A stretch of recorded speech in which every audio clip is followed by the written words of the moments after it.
Unlike most, I still remember how good Dead Island 1 was. To call this Dead Island 2 is an insult to me. Removing the open world feature was just a step backwards, and that isn't an opinion to me, it's a fact. £60 for a free-player multiplayer game to be trapped like a fucking lab rat and waterboarded with the same animations over and over again.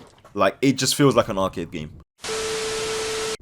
Hey there guys, what is up? It's me, Xeptha again. This is a video that I did not want to make. I hope this day would never come where I actually play Dead Island 2 and I give it a bad review. Now, I am a massive Dead Island 1 fan. Just to give you guys a quick backstory, I love like survival games, for example. Even on Skyrim, I would love to play like a hunter and not actually play the game directly in such a linear way, which I'm sure you can assume where I'm going with this.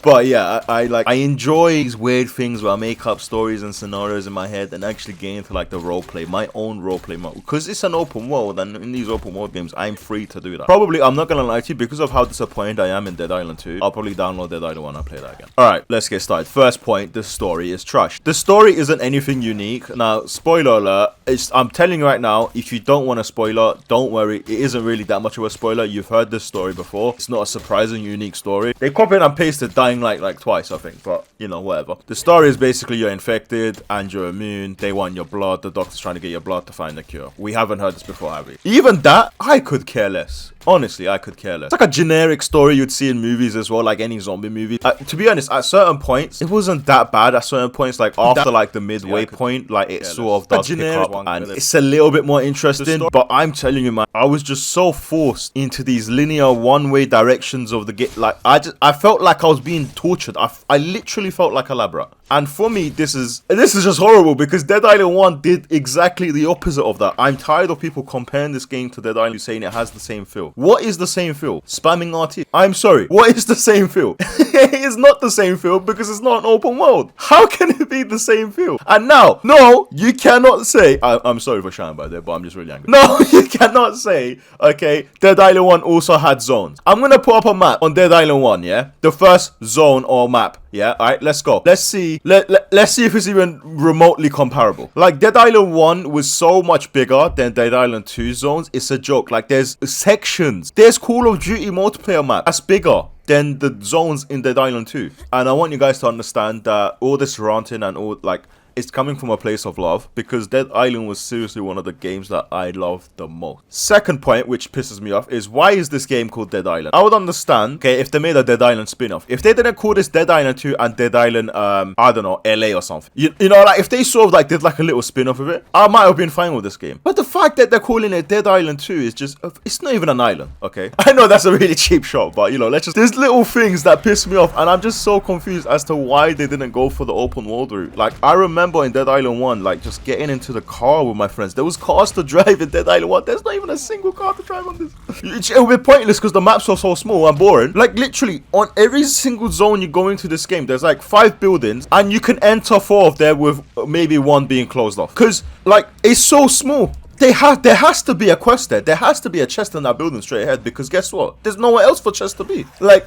it's so stupid. It's like in Dead Island 1, I remember saying, oh my god, you know what? I'm not going to do that. I'm going to spool. I'm going to go along the beach. I'm not going to go over the quest right now. I'm just going to go along the beach. Oh my god, look, I found this little hut on the beach. Oh my god, look, there's a chest there. I just found a higher tier level weapon that there was I was free to explore and to do what I want and to just have fun in my own way. But yeah, man, look, the story is kind of trash. I can't decide on shit. There was a point in the story, I'm not gonna, I already kind of gave a spoiler, but you know, there was a point in the story when I just wanted to blow off Emma's head off, and you'll know exactly what point I'm talking about. And I don't know why my character's a bitch. Instead, I'm stuck with helping Emma for no reason.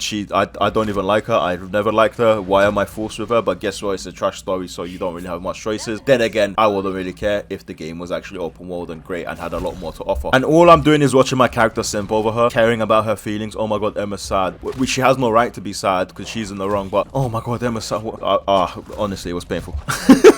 But yeah, the open world doesn't exist, so that beautiful feeling that you had on Dead Island 1, you can go wherever you wanted, you know, that's gone. You're restricted into zones like a fucking lab rat. Honestly, like, I didn't even want to explore these tiny zones most of the time. I just wanted to get through the story as fast as possible because of how pissed I was, man. Like, there was some maps where I loaded in, and I was like, are you fucking kidding me? Is it really this small? Now, this is a bad thing because this just gives a cheap cop-out to the developers. Now they could just release a DLC. Oh, we're gonna give you 2 to 3 zones, and in those zones are gonna be like a couple quests and that. It's like Call of Duty releasing fucking 2 multiplayer maps every season. However, Call of Duty is a multiplayer game revolved around those tiny maps. This game shouldn't have been like that. It feels nothing like Dead Island 1, apart from the fact that you're killing zombies. Oh sure, you know, I think people are getting this game confused with Dead Rising. You know, Dead Rising was the game where you can just kill the zombies in fun different ways, like aimlessly. At least in Dead Island 1, there was a sort of survival, a sort of scary feel to it where your weapons would break. On this game, like, I've never really had any trouble with maintaining a weapon. It's always easy to repair. There's no survival element to it. And me, like I said at the start, I'm a big fan of these survival-like games. I like role-playing. I like spamming melee attacks isn't interesting gameplay. It's so boring to play this game. Now, you might be thinking, oh, you done the same thing in, you know, Dead Island 1. What's the difference? First of all, the skill tree in Dead Island 1, in my opinion, was way better than this card shit. Because if I don't find the cards sometimes, I'm not going to have that card. Okay? And which, that might not be a bad thing. That might actually be a good thing. You know, it gives you the thing to,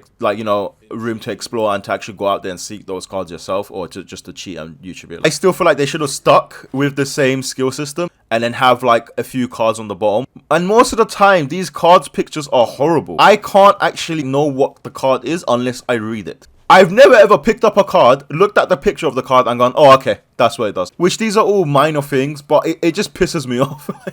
Because at this point already, I'm already off the edge, you know, so like any little thing is going to bother me. Another thing that I realized about this game was that the fast travel unlocks way too late. You can't even go back, which is annoying for obvious reasons. But yeah, the leveling up, last thing I want to say about that is that companies need to understand that you don't need to change anything. If something works, it doesn't need to be fixed. Like, the old leveling up system was so much easier to understand and you had more control over the unique routes you take. Whereas with this, I feel like everyone's going to have majority of the same cards with the exception of characters having their own unique cards. And it's only like 1 or 2 anyway. So majority of the card deck, everyone's going to have the same shit. And let's face it, in these kind of games, people are just going to use the best cards and the most useful cards. So don't be surprised to see builds very soon from other YouTubers saying, oh, best builds or must-have cards. Unlike most, I still remember how good Dead Island 1 was. To call this Dead Island 2 is an insult to me. Removing the open world feature was just a step backwards, and that isn't an opinion to me, it's a fact. £60 for a free-player multiplayer game to be trapped like a fucking lab rat and waterboarded with the same animations over and over again. Like, it just feels like an arcade game. The main point of this game is the gore. You will hear this, oh, it's so gory, oh, it's nice and gory, or you can rip the limbs off, or you can smash the things off, or you could do this. Oh, the gore. You'll hear everyone just getting the fucking hard-ons, just slapping their dicks on the table. Oh, it's so gory. Oh, it's the gore. Like, okay, after a few hours of playing the game, before you're like, okay, I've seen that again. It's not like a wow or surprising factor. For the first few hours, you'll be like, oh my god, it's amazing. You're gonna love it. Look how I sliced that guy's hand off. But when you've seen it so many times, it doesn't become special to you. It's just a normal thing to you now. It's not like a wow factor. And even if it is, how long is it gonna be a wow factor? When you're done with the story, when you're done with this game, when you finished it, are you gonna load back up the game for that wow factor? Like, maybe you might. How long are you gonna play for? These are the questions you need to ask. Okay, let's say you finished the Dead Island 2 story, right? Now, why am I gonna load this game back up again? What incentive do I have to load back up the game? Is it just to smash zombies in the head aimlessly? Okay, great. How long is that? How long am I going to do that for? At 30 minutes, 20, an hour? Do you see me playing I don't see myself playing this game, loading it back up for more than 30 minutes. I remember going back onto Dead Island 1, joining other players' servers, getting into cars, flying off the cliff. Like, I remember some of my friends couldn't drive, so we used to, like, roast them. And used to have 4 people in the back. Used to go to petrol stations, refill the cars and everything. You have to understand as well, I didn't watch any of the trailers or any of the news for this game. And that is solely because I was so sure in the success that Dead Island 2 was going to have. I was so sure that Dead Island 2 was gonna be just like Dead Island 1, that survival zombie horror game. And you could just imagine the punch to the stomach I received when I realized this new zone, small, tiny Call of Duty map sections that I got in my hands. I honestly felt like refunding it. Obviously, right now, there's a hype around it, so people are gonna suck off the game. You know, that's only normal. But like I said, the longevity of this game, I just don't see it. It's not anywhere near Dead Island 1's. I already made it clear with the zone section how it's like you can't make that argument that Dead Island 1 had zones. I would argue the first zone in Dead Island 1 is almost as big as the entire game on Dead Island 2. Almost. You know what? I guarantee it will be close. I wouldn't have a problem with this. Like I said, if they didn't charge £60 and if they didn't put the name Dead Island 2. I don't think it's a horrible game. The first few hours, I was actually having fun. The moment I realized this is the zone sort of thing that they're going for, and these are the kind of tiny maps that I'm going to be squished into, I'm telling you, bro, I haven't, like, breakups didn't hurt me as much as this game did. You know, before I continue this run, I'm not sure how long I'm going to run for, but I just want to talk to you about some positives that I did realize about this game, just so you guys know that I can see positives and I am aware of the positives, and I'm just not hating for no reason. So the few positives of this game is that you actually respawn really quick. The graphics are really good. Now, that pains me more because I've always looked off into the horizon and been like, oh, wouldn't it have been good for me to just jump on this mountain, run away, get on a car, and have that Dead Island 1. I keep saying get on a car as if that's like a fucking unique experience, but like that free roaming experience, you know, like where you might find a hidden bunker behind the mountain, where you might, that's not gonna be here anymore. It's so bad, man. It hurts me so much because Dead Island 1, get off route, find a little hidden pathway, you'd walk down it, you might not be able to go there with your car, so you'll get off the car and then you'll go down it, you walk it, and then you might find like a big brute on the end, you might find hidden loot behind this car, or like you might find like a bunker behind somewhere. There's like, and then there's plenty of side quests in this game. There's only a few side quests in every zone, and every zone's small anyway, so you know, it's just, it hurts, man. It hurts, honestly. It hurts. But yeah, back to the good side. I love how I just went back to shitting on it, by the way. So the gore side to it does look very good. Like, sure, it's great. It's great that if I smash someone with a hammer in their ribcage, their ribcage breaks and I can see their heart and their lungs beating. Right, so good side mission. The side missions are almost just as good as the main missions. That's just because the main missions suck dick, but they sort of did keep that same feel with it, especially with the side missions. And another good point is that you can actually interact with the environment pretty well. There's a lot of ways and different ways you can kill the zombies and interact with the environment. Another good thing will be that there is so many weapons. Now, there's been so many times in the game where I'm at the point where I'm like, okay, I'm sure I've seen every single weapon because I keep getting the same weapons back. But then I'll just pick up an entirely new weapon. So many variety of weapons. With the weapon variety, there's a shit ton. And you'll definitely find stuff that you like. I really have my personal favorites. And if you are a fan of Dead Island 1, you would not buy this game for 60 fucking pounds, by the way. You'd wait for it to go on sale or something. But if you're paying 60, yeah, you're taking a no. The first time when I played Dead Island 1, I missed the first sort of mission where you go to the lifeguard, and I missed that whole part. I went off exploring and I got to the main big hotel, and I remember going there, just exploring, just investigating, being in places that I shouldn't be, running away, like finding new shit that I shouldn't have found that earlier on. And then like I was able to explore an entire island, guys. It was so fun, and I felt like I was actually surviving. Oh my god, my wooden weapon broke. I have no fucking weapons. What the fuck do I do now? Like, I was scared. I just did not have that feeling on this game, man. But yeah, man, I really made the main points. It feels like a spin-off. It feels like an arcade game. I don't know what more I can rant about. I'm just, as a fan, this did not live up to the hype. I just wish they named it something different. Dead Island 1 was one of the top games of its time. This game is not going to be the top game of our time.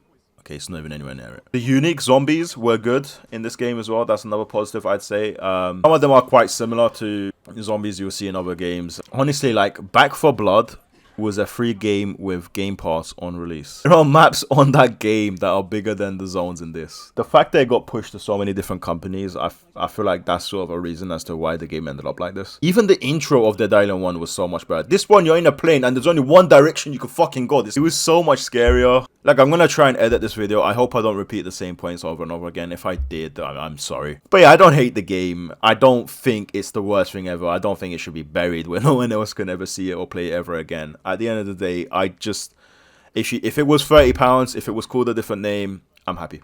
But yeah, if you haven't bought it and you are a Dead Island 1 fan, just honestly save your money. Go on YouTube, watch a walkthrough, save your £60. Don't be stupid and pay that much on this game. It's not worth it. Oh, you know what? Go replay Dead Island 1. You'll have much more fun with your friends, and there's more missions, more to explore, more to do, and just don't get it, man. Oh my god. Yo, the game was called Dead Island, bro. The whole game's concept was you're on an island, a whole island you can explore yourself, filled with zombies. You're on an isolated island, unique discoveries you can make at your own pace, plenty of side quests. And you're telling me that this Dead Island 2 shit is very similar to the first one. I'm just not having it personally.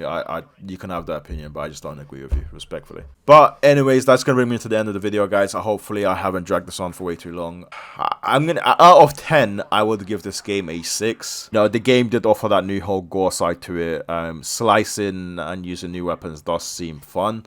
at least for the first 3 hours. It's meh. The mid-game, nothing really that special. The DLCs are way better on Dead Island 1 as well, and I guarantee you the DLCs on this game is going to be dog shit. They're definitely bringing out DLCs, by the way, 100%. They might even bring out a Battle Pass system. I don't fucking know, but gaming right now is going down the shit, man. I'm not liking the way how these new games are just using the old names titles as a way to just make easy money. And like I said, I'd love to hear from you, so just let me know what you guys think in the comments down below. But yeah, that has been it, guys. If you guys did enjoy this video, you know what to do. Show the love, show the support. Until next time, guys, I'll see you guys later.